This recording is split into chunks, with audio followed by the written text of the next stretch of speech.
অবস্থা কিরকম? আছে মোটামুটি। জলের মানে কি বাড়ছে? গড়টরে কোনো ক্ষতি করতে? গড়দর উঠছে না, গড়দর এখনো উঠছে না। না যদি আবার উদলে বৃষ্টি হতে আবার উঠে দেবে, বুঝছেন না? কোন সময় থেকে জলটা বুড়ি বেলাইছে।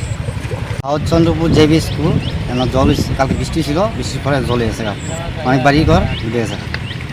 মানে অবস্থা কিরকম? অবস্থা এখন কিরকম জলটা আছে কমবো কিনা এটা শুনে কোনো ধরনের সরকারি তরফ থেকে কিছু কি মনে দেখা গেছে না। স্যার 9:30টার দিকে জল উঠছে, কিন্তু আমরা বাড়িঘর পাচ্ছে একটু লাগে রয়েছে, নিলে তো ঢুকে যেত বা, কিন্তু ওই পাড়া ভিত্তি তো জল ঢুকছে, অনেক কয়েকটা বাড়ি ভিত্তিও ঢুকছে। কাজটা হইতে স্যার, কাজ তো হয়। মানে কীরকম এখনো পরিস্থিতি এলাকা? ওখানে মোটামুটি স্যার ভালো, কিন্তু ওই বাড়িঘর কয়েকটা বাড়িঘর খুব ডুবে রয়েছে, বাড়ি ভিত্তি জল আছে স্যার। সরকার থেকে কোনো ধরনের এখন পর্যন্ত ব্যবস্থা নেওয়া হয়েছে? স্যার সরকার থেকে কোনো কিছু পেলাম না, কোনো কিছু আইসিউ না দেখতো মানে, সরকার থেকে কোনো কিছু পেলাম না স্যার। যেটা সত্যি কথা, আমার চোখে যুদ্ধ আমি দেখছি, আমি কোনো কিছু দেখলাম না স্যার।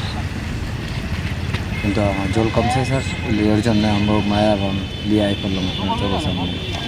কয়েকটা মানুষ, কয়েকটা পরিবার আছে স্যার, স্কুলে গেছে থাকতো এই জল কারণে, বাড়ি ভিত্তি জল আছে স্যার। কতটা পরিবার স্যার মিনিমাম 20-25টা তো গেছে স্কুলে শরণার্থী। হ্যাঁ, কোন জায়গায় এটা? এই স্যার 8 নম্বর শ্রীলঙ্কা সাউথ চন্দ্রপুর।